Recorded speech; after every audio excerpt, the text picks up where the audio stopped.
এই মানুষটাকে সবাই গরিব বলে অপমান করত। কেউ তাকে গুরুত্ব দিত না, কেউ তার কষ্ট বুঝতে চাইত না।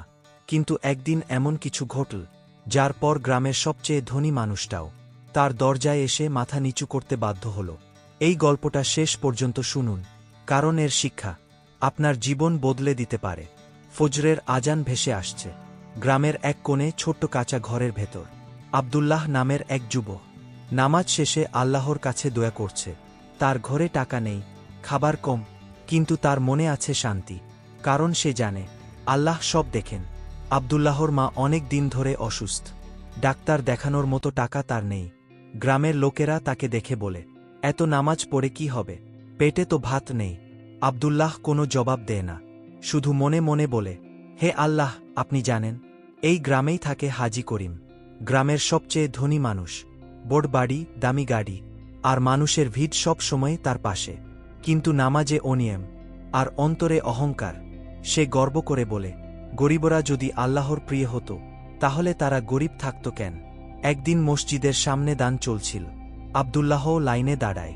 হাজি করিম সবার সামনে বলে ওঠে, তোমার মতো লোকদের জন্য দুনিয়া না। মানুষ হাসে, আর আব্দুল্লাহ চুপচাপ সেখান থেকে চলে যায়। সেই রাতে আব্দুল্লাহ একা বসে আল্লাহর কাছে বলে, হে আল্লাহ, মানুষ আমাকে তুচ্ছ মনে করে, কিন্তু আপনি আমাকে ভুলে যাবেন না। কিছুদিন পর গ্রামে ভয়াবহ রোগ ছড়িয়ে পড়ে।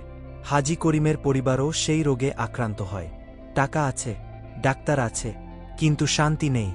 ডাক্তার বলে, এখন শুধু দোয়াই ভরসা। গ্রামের ইমাম বলেন, এই গ্রামে একজন আছে যার দোয়া আল্লাহ কবুল করেন। সবাই অবাক হয়ে জিজ্ঞেস করে, কে সে? ইমাম বলেন, আব্দুল্লাহ। হাজি করিম নিজে আব্দুল্লাহর ঘরে আসে, মাথা নিচু করে বলে, আমার জন্য দয়া করো।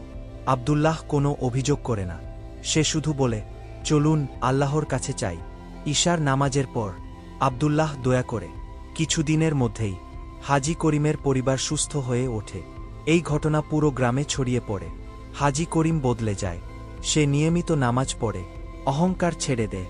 সে সবাইকে বলে, আমি ভেবেছিলাম টাকা মানেই সম্মান, কিন্তু সম্মান দেন শুধু আল্লাহ।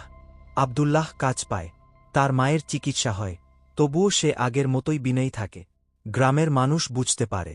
এই ভিডিওটি যদি ভালো লেগে থাকে তো চ্যানেলটা সাবস্ক্রাইব করে যাবেন এবং চ্যানেলটার পাশে থাকবেন। প্রতিদিন এইরকম মোটিভেশনাল ভিডিও এই চ্যানেলটাই পেতে থাকবেন এবং আপনারা দেখতে থাকবেন। আসসালামু আলাইকুম।